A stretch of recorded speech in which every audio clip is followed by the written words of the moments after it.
Okay. आप सभी को मेरा सादर प्रणाम। आज ये पापस्थानक का तीसरा लेक्चर है। सबसे पहले लेक्चर में हमने एक इंट्रोडक्टरी बात की थी कि भाई इस विश्व के अंदर अलग अलग प्रथाओं के अंदर, अलग अलग परंपराओं के अंदर पाप का मतलब क्या है और पुण्य का मतलब क्या है। और खास करके बाद में जैन परंपरा के अंदर पुण्य और पाप की जो बात है उसकी कुछ बातें रखी थी। और उसमें सबसे बड़ी बात हमने ये समझने की कोशिश की थी कि हमारी भारतीय संस्कृति के अंदर, चाहे वो हिंदुइज्म हो, बुद्धिज्म हो या सिखिज्म हो, या तो अन्य कई छोटी छोटी परंपराएं हैं, उस सब के अंदर सबसे बड़ा पाप अगर कोई है तो वो हिंसा है। और पुण्य की भी थोड़ी समझ हमने उस समय पे ली थी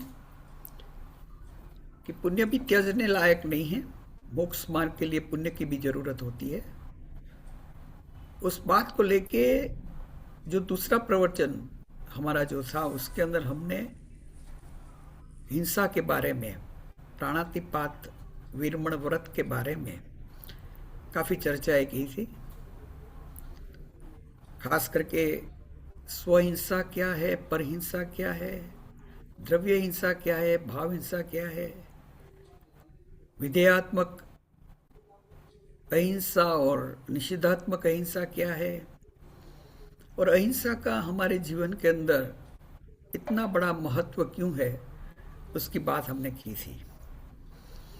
और वहां मैंने एक बात कहने की क्या कोशिश की थी कि जैन परंपरा के अंदर हम जब भी अहिंसा की बात करते हैं तो हमारी अहिंसा सिर्फ और सिर्फ पानी तक आ जाती है कि हम गर्म किया हुआ पानी पीते हैं, या तो हम पर्टिकुलर प्रकार की सब्जियां नहीं खाते हैं, या तो हम रात्रि भोजन नहीं करते हैं।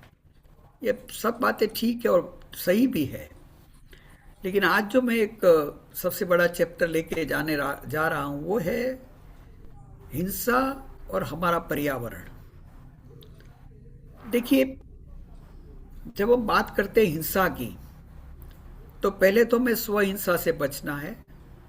और स्वहिंसा का मतलब भी मैंने आपको समझाया था कि हमारे आत्मा के जो गुण है उन गुणों का नाश नहीं करना है, क्योंकि पूरी पाप की प्रक्रिया जब हमारे गुणों का हम नाश करते हैं वहां से शुरू हो जाती है। तो उन पाप की प्रक्रिया से बचने के लिए हमारे अंदर जो भी अच्छे गुण है, चाहे वो क्षमा हो, नम्रता हो, सरलता हो, संतोष हो, यानी कि चार कसाई से दूर रहना, वो एक सच्चे हमारी जो बात है उससे हम ये कह सकते हैं कि अगर हम कसाई से दूर रहते हैं तो हम अहिंसा का पालन अच्छी तरह कर सकते हैं। हमने श्रावक धर्म की भी बात की थी और श्रमण धर्म की बात भी की थी कि श्रावक धर्म में अहिंसा का पालन करना कठिन है, लेकिन कौन से प्रकार की अहिंसा का हम पालन कर सकते हैं। और श्रमण धर्म में तो खास करके जिसे हम कहते हैं सूक्ष्म प्राणातिपात वीरमण व्रत का पालन होता है। तो आज जो मेरी कहने की बात है कि स्वहिंसा से तो दूर रहना ही है, लेकिन साथ में हमें परहिंसा से दूर रहना है। तो परहिंसा के लिए जो लास्ट चैप्टर में मैंने जो एक बात रखी थी हमारे आप सबके सामने कि भाई हमें दूसरे कोई भी लिविंग ऑर्गेनिज्म को हमें हर्ट नहीं करना है, नुकसान नहीं करना है, उसको कोई भी प्रकार का त्रास नहीं देना है। जैसे हम सभी मानते हैं अभिया, वतिया, लेसिया, संगाया, संगठिया, परियाव्या, किलाम्या, उदव्या, ठाणा उत्थानम, संकाम्या, जीव्या वो औरव्या, तस्मिच्छा में दुकड़म। ऐसा तो हम पठन तो करते हैं, यानी कि कोई भी जीव की हम हिंसा नहीं करे, वो बात तो हम करते ही है। लेकिन आज के जमाने के अंदर क्या हमारी अहिंसा ये खाने तक ही सीमित हो जानी चाहिए कि उसका कोई विस्तृत स्वरूप को भी हमें देखना चाहिए? और उन बात को आगे लेके जाने के लिए आज मैं आपके सामने अहिंसा या तो हिंसा का पर्यावरण से क्या संबंध है, और अगर ये जागृति हमारे में नहीं आई तो मैं मानता हूं कि हमारी हिंसा, और तो अहिंसा की जो डेफिनेशन है यानी कि हम गर्म पानी पी लिया, हमने लीलोतरी नहीं खाई, वो सब जो हम करते हैं वो बहुत मर्यादित हो जाती है। आज की हिंसा का स्वरूप बहुत व्याप है, और इस व्याप स्वरूप को समझने के लिए स्व की हिंसा से बचिए। पर की हिंसा में कोई लिविंग बींग्स का हमें डैमेज नहीं करना है या तो उसको हर्ट नहीं करना है, लेकिन वो सब लिविंग बींग्स के अंदर अगर सबसे ज्यादा कोई बात है तो हमारे शास्त्र के अंदर जो छकाई जीव की रक्षा की बात की गई है, और वहां हमें पृथ्वी की रक्षा की बात है, पानी की रक्षा की बात है, हवा की रक्षा की बात है, वनस्पति की रक्षा की बात है। तो ये चार जो हमारे, जैसे एक दृष्टि से इसको पर्यावरण कहते हैं, तो उन पर्यावरण की रक्षा की जो बात हमारे शास्त्रों के माध्यम से हमें मिली है वो हमें समझने की जरूरत है। देखिए, एक छोटा सा प्रश्न हम पूछ सकते हैं। आज हमारे देश में काफी पर्यावरण एक्टिविस्ट, यानी कि जो पर्यावरण का ख्याल रखे, वैसे काफी संस्थाएं भी है और काफी लोग भी है। तो एक थोड़ा सा प्रश्न तो हमारे मन में आएगा कि हमारा इस पर्यावरण की रक्षा के जो भी हो रहा है वहाँ हमारा पार्टिसिपेशन कितना है। अगर हम माने, सही अर्थ में अगर हम माने कि भाई प्रभु महावीर की अहिंसा की बात अगर ये विश्व में फैलाने की है तो वो तो जैनों का उत्तरदायित्व है, तो क्या हम इस उत्तरदायित्व को संभाल रहे हैं? क्या अपने जीवन में उसका पालन कर रहे हैं कि नहीं? तो उस बात को लेके आज मैंने एक स्पेशल ये टॉपिक आप सबके लिए चूज किया है, और ये टॉपिक का मैंने नाम रखा है वायोलेंस एंड एनवायरमेंट, या तो पर्यावरण की मैं कुछ बात करने जा रहा हूँ। आपको कोई ये भी लगे कि भाई ये जब हम पाप स्थानक की बात करते हैं तो ये पर्यावरण को, इससे क्या कोई लेना देना है कि नहीं?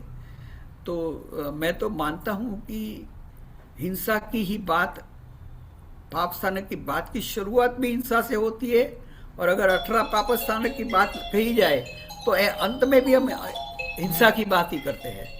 तो अगर हम हिंसा को बराबर समझे या तो अहिंसा को बराबर समझे तो मुझे लगता है कि 18 पाकिस्तान का जो सारांश है उसको हम बराबर समझ पाएंगे। आज मैं एक चर्चा कर रहा था, थोड़ा साइड ट्रैक कर रहा हूं, सत्य की बात कर रहा था। तो सत्य की बात में हम सत्य का मतलब जो रहते हैं कि ट्रूथ, तो मेरे मानने से मेरी समझ से ये आया कि ये ट्रूथ नहीं है। सत्य का मतलब होता है राइटियसनेस। तो देखिए, ये दो शब्द है, एक है ट्रूथ और एक है राइटियसनेस। तो जो तीर्थंकर की वाणी है उसमें में से मुझे ऐसा लगता है कि वो राइटियसनेस की बात कर रहे हैं। सत्य तो होना चाहिए, लेकिन सत्य के साथ एथिक्स भी होने चाहिए, मोरालिटी भी होनी चाहिए। तो इस बात का समाधान रखते हुए मैं आज के ये एक आपके सामने कुछ प्रेजेंट करना चाहता हूं कि हमें पर्यावरण की रक्षा के लिए करना क्या चाहिए। तो पहले तो हमें स्लाइड चेंज है, स्लाइड चेंज नहीं, 1 मिनट, आई थिंक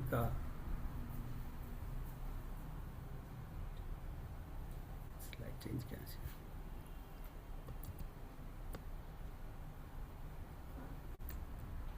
ओके, तो देखिए, जैसे जब भी मैंने ये स्लाइड आपके सामने रखूं कि भाई major causes of climate damages, तो आप कहेंगे कि भाई इसमें क्या नई बात रख रहे हैं आप।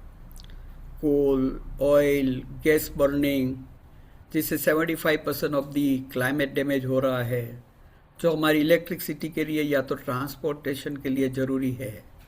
हम जंगल को काट रहे हैं, animal farming is going in a big way, ये एक्सेसिव प्रोडक्शन जो आज हो रहा है।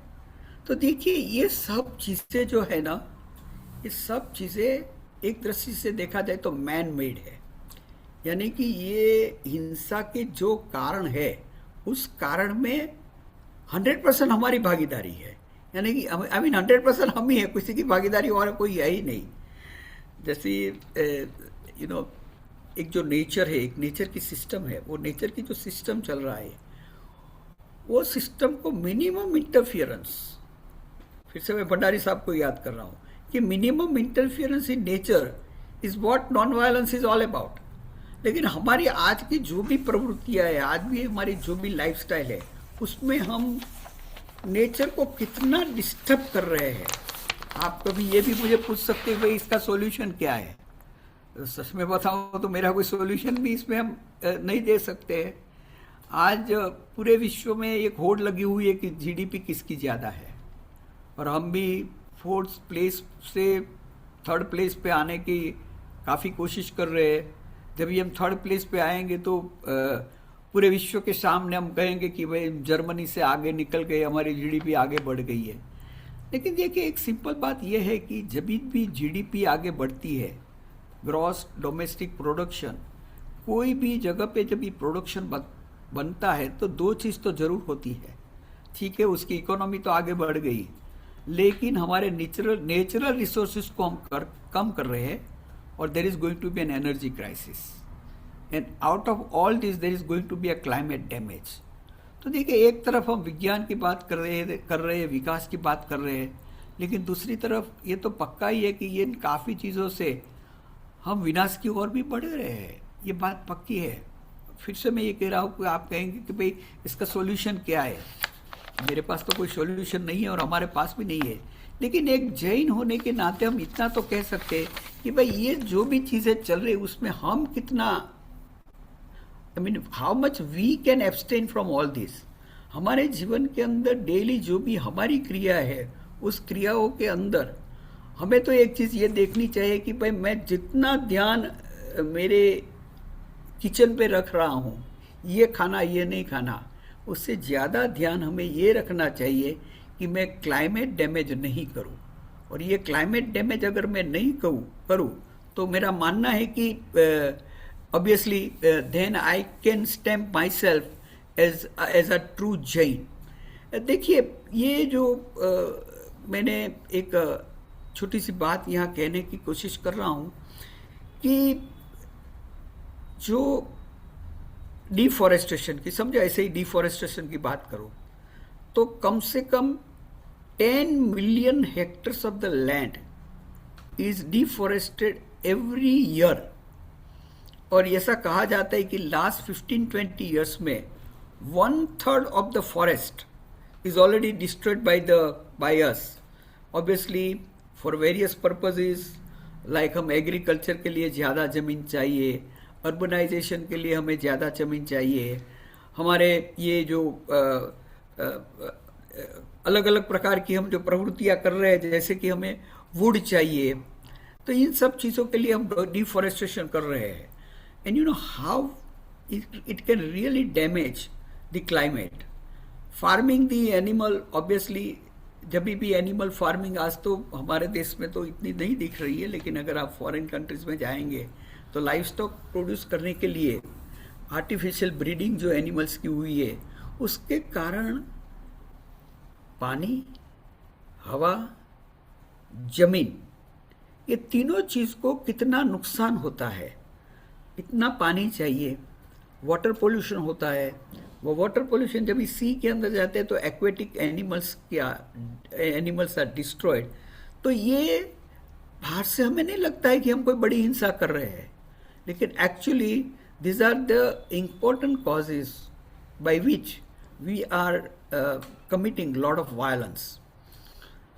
देखिए, ये भी कुछ ऐसे चीज़ें हैं कि जो अनसीन रीजंस है, जैसे कि हाई फ्रीक्वेंसी साउंड वेव्स, अभी 5G आ गए, मालूम नहीं कितने जी आ जाएंगे, high voltage waves, radiations, change of magnetic fields. काफ़ी हमारी प्रवृत्ति ऐसी है कि जिससे हम मैग्नेटिक फील्ड्स को चेंज करते हैं, एंड ऑब्वियसली कार्बन फुटप्रिंट्स। ये सभी चीज़ें ऐसे लगती है कि you know how does this cause the damage to the, I mean how can you say that this is a violence. Frankly speaking, ये जो सब प्रकार के जो वेव्स है या तो जो प्रकार के रेडिएशंस है, they actually damage the biosphere. हम तो आज तक एटमॉस्फेयर पढ़ते थे, लेकिन आज साइंस भी ये कह रहा है कि there is something like a biosphere. The whole universe or let's take the example of our planet. The planet is covered with microorganisms. And जैसे हमारे पढ़ने में भी आते हैं कि एक इंद्रिय जीव होते हैं, एक इंद्रिय जीव के अंदर दो प्रकार के जीव होते हैं, बादर होते हैं और सूक्ष्म होते हैं, जो हमारे तीर्थंकर परमात्मा ने हमें कहा है। ये सूक्ष्म जीव होते हैं, पूरे विश्व के अंदर फैले हुए हैं, और ये सूक्ष्म जीव दे कंस्टिट्यूट द बायोस्फीयर। और ये बायोस्फीयर जो है वो biosphere gets affected by this variant kinds of innovation what we call. देखिए, पहले कुछ जमाने पहले तो हम सोचते थे कि भाई अमेरिका ने 2-4 सैटेलाइट भेजे हैं, रशिया ने 2-4 सैटेलाइट भेजे हैं। आज तो हम देखते हैं कि इतने सैटेलाइट आज आकाश में फैले हुए हैं और सबको एनर्जी चाहिए। कितनी फ्लाइटें आज रफली 1 लाख यानी कि 10 million flights are flying daily. It's not ऐसा नहीं है कि भाई पूरे बरस की है। 1 लाख फ्लाइट्स आज पूरे विश्व के अंदर यहाँ से वहाँ जा रही है। और हमें ये भी समझना चाहिए कि how much fuel it is using and how much carbon dioxide it must be spreading into the atmosphere. और again let's understand all this is man made, this is not a naturally occurring phenomenon. तो हम फिर से मैं यही कहना चाहता हूँ, हम जब भी अहिंसा की बात करते तो हम एक लिमिट हो जाते हैं हमारे किचन तक। ये सब चीज़ पे हमारा ध्यान बहुत कम है, उसको उजागर करने की मैं आज कोशिश कर रहा हूँ। थोड़ी स्टैटिस्टिक्स देख लीजिए। हो सकता है हम कहेंगे भाई हम तो इसमें पार्टिसिपेट नहीं कर रहे हैं, लेकिन विश्व में क्या हो रहा है उसको भी हमें जानना जरूरी है। 200 millions 20 crore chickens are killed every day. Same number, 20 crore animals are killed every day. And trillions of aquatic animals, खास करके उसमें हम जो फिश लेते हैं, लॉबस्टर्स लेते हैं, they are the animals or they are the species which are killed every day, trillions of them. थोड़े यहाँ 2 स्टैटिस्टिक्स मैंने रखे हैं। इंडिया का meat production in 1961 was 75 million turns और आज 2025 में इट इज 5 टाइम्स। तो देखिए जिस हिसाब से पूरे विश्व के अंदर सिर्फ क्लाइमेट नहीं लेकिन एनिमल किलिंग और the types of the aquatic animals which we destroy is so much. Obviously मैं स्लॉटर हाउस की तो ज़्यादा बात ही नहीं करूँगा, फिर से हम कहेंगे हम जैन लोग तो इसमें इन्वॉल्व नहीं है, लेकिन ये पूरे विश्व में जो चल रहा है कभी कभी हम ये भी कह सकते हैं कि may not be directly but indirectly we are part of this kind of violence which is happening in this country. अभी देखिए ये एनिमल फार्मिंग और जो स्लॉटर हाउसेस है उससे इनडायरेक्टली कैसे कैसे डैमेजेस हम हमारे पूरी अर्थ को या तो पूरे प्लेनेट को कर रहे हैं। First of all this activities needs large amount of water. The water availability of the drinking water, because ये सब ड्रिंकिंग वाटर पे होता है, ये कोई सी वाटर से नहीं होता है, is very minimum, I mean very limited. और उसमें से काफ़ी water is used for this activities. Amount is the large amount is used, it creates a water pollution. ये वाटर जो भी है वो जब भी, because it all contains blood, oil, grease, fats, ammonia, dangerous faecal bacteria, तो ये सब it gets mixed with all other water which we are going to drink. Not only that, it will also pollute the sea level, I mean sea, and again damaging our aquatic species. जो waste है वो decompose होते हैं तो उससे harmful bio gases are released. The 2 major greenhouse gases what we know are the methane and nitrous oxide. इसके कारण lot of land is used, the soil damage is there, and obviously nuisance to the neighboring is something which is a social cause. But ये सब चीज से हम climate को कितना damage कर रहे हैं। पोल्ट्री फार्मिंग, ऐसे मैंने आगे बताया आपको कि 200 million tons of chicken consumed every day. Chicken को कैसे रखा जाता है? आर्टिफिशियल हीट दी जाती है, फोर्स मॉल्टिंग यानी कि स्टार्विंग होता है, बैटरी केजेस में कन्फाइन करते हैं, बहुत क्राउडिंग होती है क्योंकि जगह कम होती है, सफोकेशन होता है, अनसैनिटरी कंडीशंस होती है, और उसको एक दूसरे को वो हर्ट नहीं करे उसके लिए उसकी चांच को या तो बीक को काटा जाता है, जिसको बीक की डीबीकिंग कहते हैं, गैसिंग किया जाता है और इलेक्ट्रोक्यूशन किया जाता है। तो देखिए, जब भी कोई बच्चा हमें पूछता है कि भाई साहब हमें एग्स खाने चाहिए कि नहीं खाने चाहिए, और कभी कभी ये बहस में चले जाते हैं कि भाई ये वेजिटेरियन है कि नॉन वेजिटेरियन है, क्योंकि आज पूरे विश्व में इंडिया की बात छोड़ दीजिए, अलग जगह पे जाएंगे तो वो कंसीडर ही नहीं करते हैं कि eggs are non vegetarian diet. तो हमें इस चर्चा में नहीं पड़ना है, हम तो सिर्फ इतना ही कहेंगे कि भाई जो चीज़ बनाने में इतनी हिंसा होती है वैसी चीज़ को हम क्यों खाएं, because there are already lots of other alternatives are available. एक क्लाइमेट चेंज में, जैसे मैंने अभी बताया आपको कि जब हम ऑटोमोबाइल यूज़ करते हैं, इंडस्ट्रियलाइजेशन, एविएशन इंडस्ट्री, जैसे मैंने आपको बताया कि 1 lakh of planes flying daily from one place to another place, हमारे काफ़ी मिलिट्री ऑपरेशंस है, स्पेस क्राफ्ट है, स्लॉटर हाउसेस है, तो इससे इतना कार्बन डाइऑक्साइड एमिशंस होता है कि एक्चुअली इट इज़ डैमेजिंग अवर ट्रोफोस्फियर, जिसको हम कहते हैं, जो last one is the ozone layer, और ओजोन लेयर डिस्ट्रक्शन से the ultraviolet rays which are filtered by ozone layer enters the earth, and obviously काफ़ी जगह ऐसी है कि जहाँ number of skin diseases can occur because of this ultraviolet rays, especially those who are white skin people, इसमें ये काफ़ी नुकसान करते हैं, और there are many other damages which we probably don't see। देखिए, ये एक चीज़ हमें ये ध्यान रखना चाहिए कि कभी कभी हम ऐसा मानते कि ये कहाँ दिखता है इस विश्व के अंदर। मैंने पहले लेक्चर में भी आपको कहा था कि there are so many forms on energies and there are so many forms of invisible waves which we have not been able to detect as on today, but they are there, and if they are there and if they are affecting us, we have got to be absolutely careful about it। Temperature, जिसको हम global warming कहते हैं,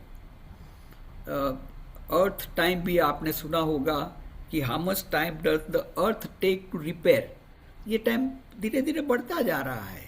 सो that means the effect of the climate is so bad that it is worsening the whole environment of our planet।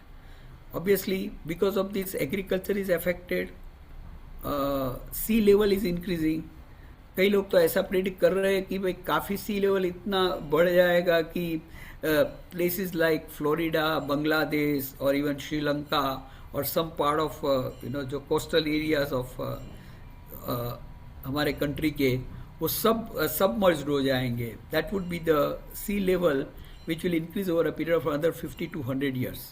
Obviously, Arctic likely to be ice free, जिसको हम glacier जो आज melting हो रहे हैं उसकी बात कर रहे हैं। ये मैंने बताया आपको कि भाई डिस्ट्रक्शन ऑफ बायोस्फीयर, तो ये जो पूरे विश्व के अंदर ये सूक्ष्म जीवों की एक सृष्टि है, वो सूक्ष्म जीवों की सृष्टि सिर्फ ऐसी नहीं है कि सृष्टि है, but they are very important for cloud precipitation, hydrological cycle, and ये जो सूक्ष्म जीव है उसके अंदर भी एक प्रकार के इंफ्रासोनिक वाइब्रेशंस है, और ये इंफ्रासोनिक जो वाइब्रेशंस है, they are emitted when they are damaged, when this सूक्ष्म जीवास are damaged, and that also is a major cause of one of the major cause of climate damage. ये तो देखिए, ये थोड़ी there are people who might dispute about this, but there are some indirect evidences which says that natural calamities are obviously because of the climate damage, and this climate damage is because of the violence. And there are few studies which does say that because of the violence which is increasing, there are increased earthquakes, the volcanoes eruptions are more, hurricanes are more, cyclones are more, tsunamis are more, pan epidemics are more, number of species are getting extinct। 5 major extincts have occurred in this particular history of our mankind, and obviously as I mention to you, earth hours are increasing. Earth hours का मतलब होता है the amount of the time which earth takes to repair the damage which is happening. So that's again happening. So in a way we are damaging hundreds of species of plants and many living beings. तो ऐसा एक प्रश्न आता है कि भाई हमारा number कभी लग जाएगा, क्योंकि हम इससे बच नहीं पाएंगे if the climate damage continues like this. So what we learn from all these things is that universe is not only a matter but biosphere. ये खाली कोई पदार्थ नहीं है, लेकिन एक जीव सृष्टि की साथ में रहा हुआ मैटर है. Air, water, plant and fire and earth are bio substances and need to be protected. जो मैंने आगे भी आपको सूक्ष्म जीवों की बात की, और हमारा तो जैन दर्शन बहुत स्पष्ट बात करता है कि जैसे कि सूक्ष्म जीवों की जब भी डेफिनेशन आती है तो एक इंद्रिय जीव के अंदर भी हम दो प्रकार के जीव कहते हैं, सूक्ष्म और बादर. तो ये जो सूक्ष्म जीव, और वो इनफाइनाइट नंबर्स तो है ही, तो ये जो सूक्ष्म जीवों की सृष्टि है उसके ऊपर क्लाइमेट का असर, और उसके द्वारा क्लाइमेट के ऊपर जो असर होता है उसको, I mean that really needs lot of understanding of learning the basic concept of non violence and violence. Obviously मैंने ये तो आपको सबको बता ही दिया कि जैन धर्म तो यही मानता है कि भाई ये 6 प्रकार के बॉडीज है कि जहाँ जीव रहते हैं, जिसको हम पृथ्वी काय कहते हैं, अपकाय कहते हैं, तेउकाय, वायुकाय, वनस्पति काय और त्रस काय. ये 6 प्रकार के जो जीव है. और ऑब्वियसली लास्ट टाइम मैंने ये भी लिया था आपके लिए कि परस्पर उपग्रहो जीवाना. एक जीव यानी कि सब जीव एक दूसरे के ऊपर इंटरडिपेंडेंट है. ये इंटरडिपेंडेंस की जब जो बात आती है तो कभी कभी प्रश्न भी खड़े होते हैं कि भाई हमारे में तो कहा है कि भाई एक द्रव्य दूसरे द्रव्य का कुछ नहीं कर सकता है. मेरा मानना यह है कि जब भी हम ये डेफिनेशन कहते हैं कि एक द्रव्य दूसरे द्रव्य का कुछ नहीं कर सकता है, उसका मतलब थोड़ा अलग है. उसका मतलब यह है कि एक द्रव्य दूसरे द्रव्य में मर्ज नहीं हो सकता है. जो जैसे कि हिंदू शास्त्र में ऐसा कहा गया है कि आत्मा परमात्मा से मिलती है, तो हमारे में कोई आत्मा दूसरे आत्मा से नहीं मिलती है. तो ये इंडिपेंडेंस की बात वहां तक सीमित है. या तो आप ये भी कह सकते कि एक द्रव्य दूसरे द्रव्य में परिवर्तित नहीं होता है. अपना जो द्रव्यत्व का गुण है वो हमेशा उसके साथ में ही रहता है. तो यानी कि आकाश कभी काल नहीं बन सकता है, काल कभी पुद्गल नहीं बन सकता है, पुद्गल कभी जीव नहीं बन सकता है. तो उस दृष्टि से हम इंडिपेंडेंट है. लेकिन एक द्रव्य दूसरे द्रव्य का कुछ नहीं कर सकता है, यानी कि तो हम वहाँ ऐसे कर सोचते हैं कि भाई पुद्गल जीव का कुछ नहीं करेगा, जीव पुद्गल का कुछ नहीं करेगा. तो I think that's not right definition of understanding. क्योंकि फिर से मैं कहता हूँ कि जब भी भंडारी साहब कहते थे कि परस्परोपग्रहो जीवानाम अजीवानाम, यानी कि हम सिर्फ जीवों के ऊपर नहीं, पुद्गल के ऊपर भी हम डिपेंडेंट है. तो ये पूरी सृष्टि की जो व्यवस्था है, पूरी सृष्टि की व्यवस्था ऐसे ही बनी है कि एवरीथिंग इज इंटरडिपेंडेंट. अभी जो जैसे कि फॉरेस्ट डिस्ट्रक्शन की कुछ मैंने बात यहाँ लिखी है, सॉइल डैमेजेस की बात लिखी है. ये जो मीट और चिकन इंडस्ट्रीज के कारण जो हमारी हमारे जो जंगल है उसको हम काट रहे हैं. और जैसे मैंने कहा कि 2% for fruits and vegetable versus 64% of the land is used for livestock production.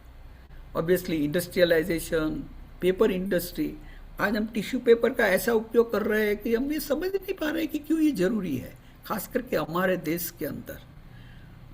जब भी हम डाइनिंग टेबल पे बैठते हैं तो एक टिश्यू पेपर यानी कि भाई ये तो चाहिए ही, और इतने टिश्यू पेपर्स का हम यूज़ करते हैं. हम ये नहीं सोचते कि एक जैन के नाते तो हमें इन सब चीज़ों से हमारी we have to keep our self away from all such things.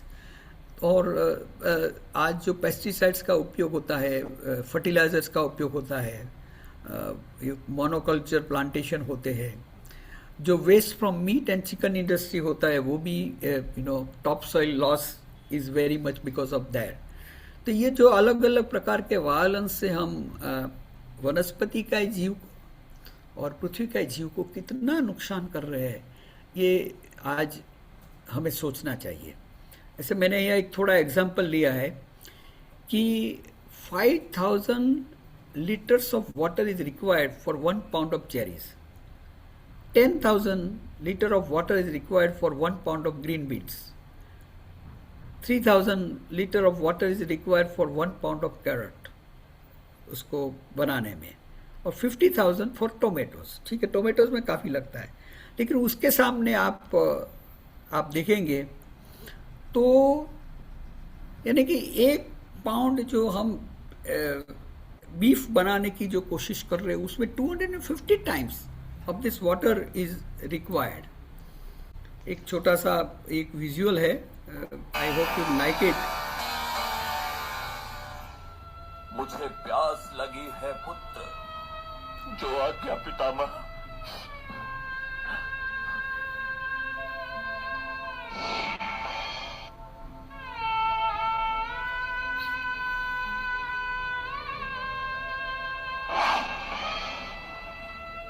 हे गिरधर, धरती के गर्भ से जल क्यों नहीं आ रहा? हे पार्थ, पृथ्वी लोक के प्राणियों ने जल का दोहन और बर्बादी इस कदर की है कि ग्राउंड वाटर का लेवल काफी गिर चुका है.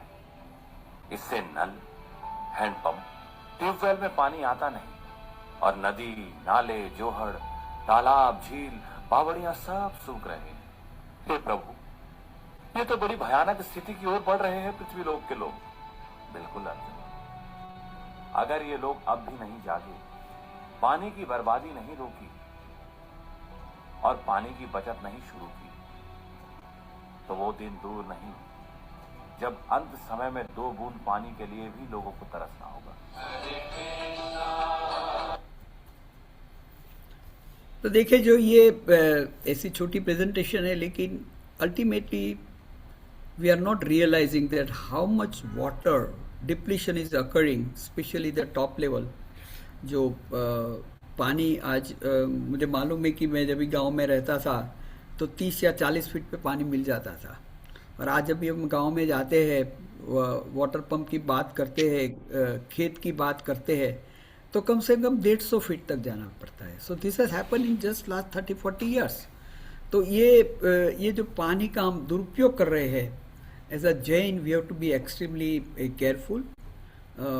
अगेन मैंने ये थोड़े यहाँ 1 पाउंड वेजिटेबल्स के लिए 40 गैलन वाटर चाहिए, और 1 पाउंड वीट के लिए 108 गैलन चाहिए, राइस के लिए 229 gallons of water is required, लेकिन 1 पाउंड मीट के लिए हमें 2500 गैलन वाटर की ज़रूरत पड़ती है. तो production of any non vegetarian product is very expensive from the use of water consumption. Again, I have already emphasized on the marine extinction, which is increasing as the oceans are industrialized. Scientists at Princeton University have revealed that bacteria are surviving 2.8 kilometers below the Earth's surface without oxygen, sunlight, and in extreme condition of temperature and pressure.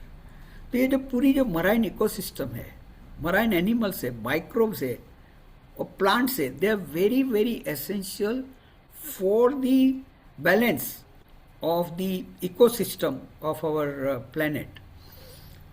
Obviously, global water crisis, I don't want to go into more detail about it, but a day is going to come when we are going to face the water crisis. कभी कभी हम लोग कहते हैं कि भाई जो next world war होने वाली है, that world war will not be because of anything else but because of the water. 785 million people lack access to clean water. This is our present day statistics. That is 1 in 10 people are that's 1 in the 10 people on the planet. आपको ये भी मालूम है कि हमारे जो women and girls, they are supposed to go quite far to get the water. आज भी हम ये कह रहे हैं कि भाई सिंचाई की योजना अच्छी हुई है, गांव-गांव तक पानी पहुंचा है, but it's not yet that much what we require.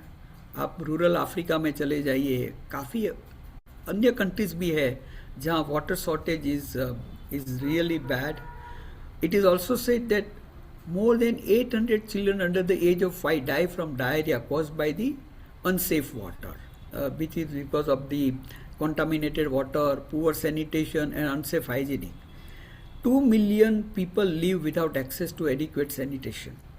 673 million people defecate in the open space. तो आप ये समझ सकते हैं कि how important is this the water crisis and water management. Obviously ये तो एयर पोल्यूशन है.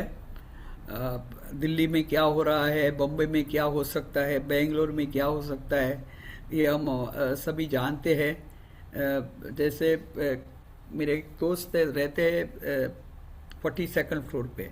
आज मैं उनके घर पे गया था, तो मैंने ऐसा समझा कि ये 42nd फ्लोर पे रहता है तो कितनी स्वच्छ हवा आती होगी, यानी कि how must be pleasant at 42nd floor. But one thing he told me that on 42nd floor, the minute dust which is coming there is much more than what is coming at the lower floors. तो आप देखिए कि आज 40 माले की building है, यानी 400 feet तक भी ये हमारा पोल्यूशन कैसे आगे हमारे पूरे स्वास्थ्य को डैमेज कर रहा है. और ये पोल्यूशन का मतलब यही है कि we are damaging our air. और हम सब मानते हैं कि एयर को तो हमारे शास्त्रों के अंदर एक लिविंग बीइंग ही कहा गया है. Obviously, there are various causes for greenhouse gases, coal plant, industrial process, industrial agriculture, land transport, fertilization, crop burning, air transport. ये मैंने थोड़ी थोड़ी बातें इसके बारे में कही है. मेरा फिर से ये कहना है कि हम एक जैन होने के नाते हमारी जो हिंसा की व्याख्या है, उस व्याख्या को हमें बदलना पड़ेगा. हमें पूरे दिन पे ये ख्याल रखना पड़ेगा कि ठीक है, मैंने इस प्रकार का फूड नहीं खाया, मैंने पोटैटोज नहीं खाया, मैंने ओनियंस नहीं खाया, मैंने नॉन वेज तो ऑब्वियसली हम नहीं खाते, मैंने एग्स का भी उपयोग नहीं किया, मैंने गर्म पानी उबाल के पिया, सब ठीक बराबर है. लेकिन हमें ये भी सोचना चाहिए कि how much damage we are doing to the climate. और हमारे जो तीर्थंकरों ने 6 काय जीव की रक्षा की बात की है, तो उसमें हम all things like earth, water, air, वनस्पति का है, सबका ध्यान रखना पड़ेगा. ऑब्वियसली डिफोरेस्टेशन की बात मैंने ऑलरेडी आपको कही है, कितने जंगल को हम काट रहे हैं. और ये जंगल काटने से ग्रीन हाउस गैसेस कैसे बढ़ता है. तो ये सब चीज़ें मैं थोड़ी डिटेल में नहीं जाऊंगा because this is very scientific. Dairy product, आज इसके ऊपर बहुत चर्चाएं चल रही है कि आपको वीगन होना चाहिए कि वीगन नहीं होना चाहिए. Obviously there are people who are for veganism, there are people who are not for veganism. बहुत काफ़ी कंट्रोवर्सीज भी है. लेकिन थोड़ा ये भी हमें देखना चाहिए कि जो पहले के ज़माने में हमें जिस प्रकार मिल्क मिल रहा था, milk was considered to be not a real food. और मैं ऐसा मानता हूँ कि एक हमारे परंपरा ऐसी चली कि भाई हमारे घर के अंदर काफ़ी काउज रहते थी, काफ़ी एनिमल्स थे, और उसमें से जो कोई एक्स्ट्रा मिल्क होता था उसका हम उपयोग करते थे. लेकिन आज वो एक्स्ट्रा मिल्क की तो बात ही छोड़ी, आज हम पर्पजली इम्प्रेग्नेंट करते हैं काउज को. जो काउज महीने 2 बरस में या तो 3 बरस में एक बार प्रेग्नेंट होनी चाहिए, उसको हम 6 महीने पे प्रेग्नेंट करते हैं, बाद में उसका मिल्क ले लेते हैं. और they become almost like a dead animal within a period of 3 to 4 years and they are sent to the slaughterhouses. कभी कभी ये भी कहा जाता है कि मोर द डेयरी प्रोडक्ट और more the use of dairy products more will be the slaughter houses. तो ये फिर से कह रहा हूँ, ये थोड़ा कॉन्ट्रोवर्शियल सब्जेक्ट है, but yes, if you read really in detail, you get convinced that we should not, we should try to limit dairy product. Ideally, we should not use dairy product. क्योंकि बचपन में हमें पढ़ाया गया था कि milk is a complete food, which as a scientist we now know that it's not really so. Obviously, use of leather, use of silk, use of wool, ये work, ये pearls, ये सभी चीज़ें ऐसी है कि which are the causes of violences. Obviously violence, जैसे मैंने पहले भी बताया था कि unless and until there is no अपरिग्रह, कॉन्सेप्ट ऑफ मिनिमलिज्म जब तक नहीं है तब तक हम वायलेंस से बच नहीं सकते हैं.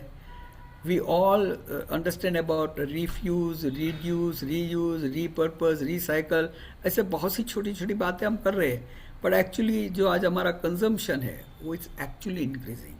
पहले हमारे घर में हम जितनी चीज़ रखते थे उससे आज अब कितनी ज़्यादा रखते हैं. और obviously this is the question which everybody of us have to understand. Do I need it? Yes, then buy it. But do I want it? Then yes, it's not a thing to buy it. तो हमें पहले हमारे घर में हम जब भी कोई भी चीज़ लाते हैं तो हमें ये हमारी जात को पूछना चाहिए कि डू आई नीड इट और not. And obviously Gandhi ji ने बहुत बढ़िया बात कही थी, काफ़ी लोगों ने कही है कि there is enough for the need. The nature is going to provide us enough for the need but not for the greed. Obviously ये शॉपिंग की जो बात है वो तो काफ़ी आपने से जो भी लेडीज़ है उसको भाई यहाँ तो सेल चल रहा है, हम ये बाय करेंगे वो बाय करेंगे, थोड़ा सस्ता मिल रहा है, घर पे लाके रखते हैं तो मालूम पड़ता है कि इसकी ज़रूरत तो नहीं थी. तो एक थोड़ा एक मेनिया है और ये मार्केटिंग वाले भी आपको इतना ललचा रहे हैं कि आप कुछ ना कुछ खर्चा करके आते हैं. तो you have to really find out that whether I need this or not. Fashion की बहुत बड़ी बातें चल रही है, ये फैशन चलेंगी वो फैशन चलेंगी, नई नई फैशन आती है. तो obviously the market is increasing but at the same time देखिए मैंने यहाँ आपको एक थोड़ा सा know what does it takes to make your cloth. It takes 2700 litres of water to make one cotton shirt. ये तो बनाने की बात है, बाद में उसको आपको मेंटेन भी करना है. अगर मेरे वार्डरोब के अंदर 12 शर्ट है और मैं उसको सीधा 24 कर दूं तो क्या होगा? यही होगा कि I am wasting 2700 litres of water just to make it. और बाद में उसको मेंटेन करने के लिए या तो वॉश करने के लिए तो ज़रूरी है. And this amount of water is enough for 1 person to drink for 2.5 years. तो इतना पानी हम जब भी खरीदी करेंगे, अरे एक शर्ट ले लिया क्या फ़र्क पड़ता है, अरे ये 2 शर्ट लेंगे तो उसके सामने 2 फ्री मिलते हैं तो चलो 2 ले ले और 4 हो जाएगा. But we don't realise that how much violence is happening because of such attitudes that we are having in our life.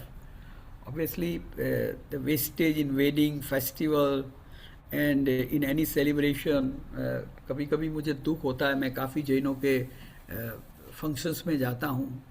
50 dishes या 100 डिशेस होती है, मालूम नहीं कहाँ चाइनीज़ है, कहाँ अलग अलग प्रकार के मैक्सिकन फूड है, इटालियन फूड है, बाद में हमारे तो होते ही है साउथ इंडियन फूड है, वो राजस्थानी फूड है, गुजराती फूड है. मालूम नहीं, से ज़्यादा आप 150 ग्राम खा सकते हैं, या तो कोई बड़ा अच्छा आदमी खाने वाला है तो 250 ग्राम खा सकते हैं. तो मुझे कभी कभी and then how much waste it would have been making. तो अगेन एक जैन होने के नाते हमें ये भी सोचना है कि should be get into all such things where there is lot of wastage, especially in our wedding functions or in our festivals or any of our celebrations.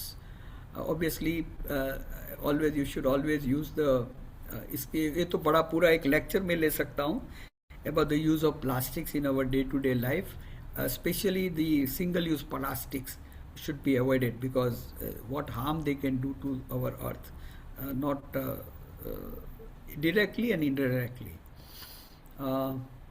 Obviously, simple attitude of aparigraha can definitely take a lot of violence from our life, take away lot of violence. जैसे कि हम अपने कपड़े के बारे में ध्यान रखें.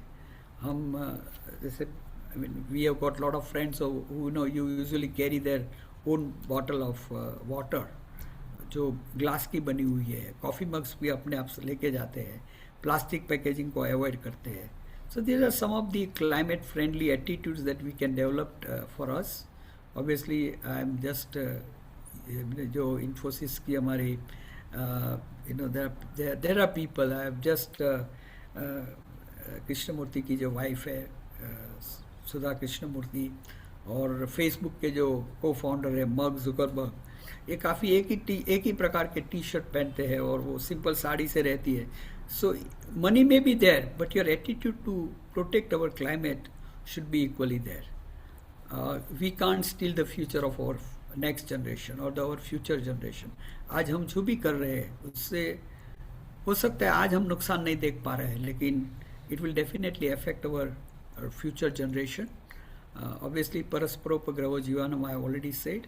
These are one or two good videos which you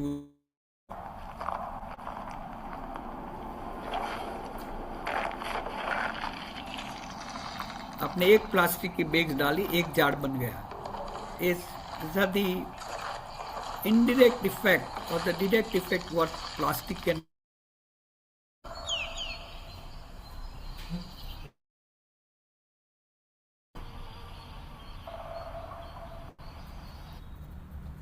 So this is also one of the very good advertisement I saw from Tata Tea. We are ready to begin. Kindly settle down.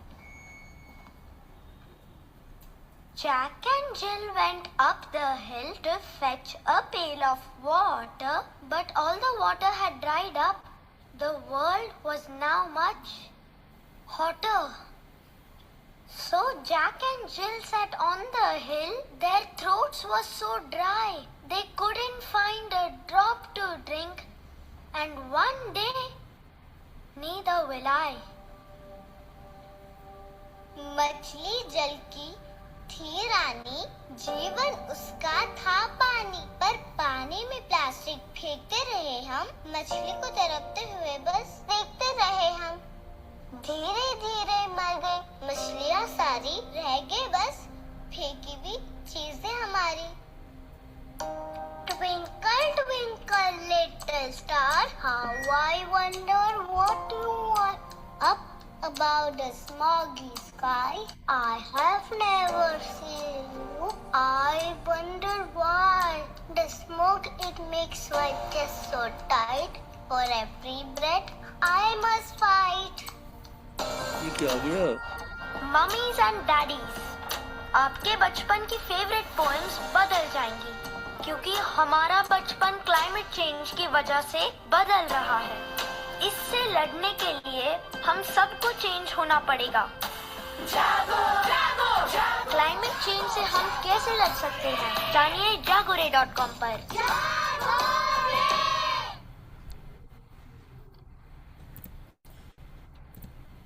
So friends, these are some of the small presentation which I want to make. As I told you, my presentations are always related to common teaching, especially for the youth. And मैं ये मानता हूँ कि जब भी हिंसा की बात आती है तो हमें एक जैन होने के नाते हमारी जो हिंसा की डेफिनेशन है उसको हमें अलग तरह से सोचनी पड़ेगी. जैसे कहते हैं कि we have to redefine our understanding of violence and non violence. तो फिर से एक ही चीज़ कहना चाहता हूँ कि जब भी हिंसा की बात करते हैं तो हम सिर्फ और सिर्फ किचन की ओर नहीं देखें, पूरे विश्व के अंदर देखें, क्लाइमेट की ओर देखें. I think this is what my presentation is all about. और आपके अगर कोई भी प्रश्न है तो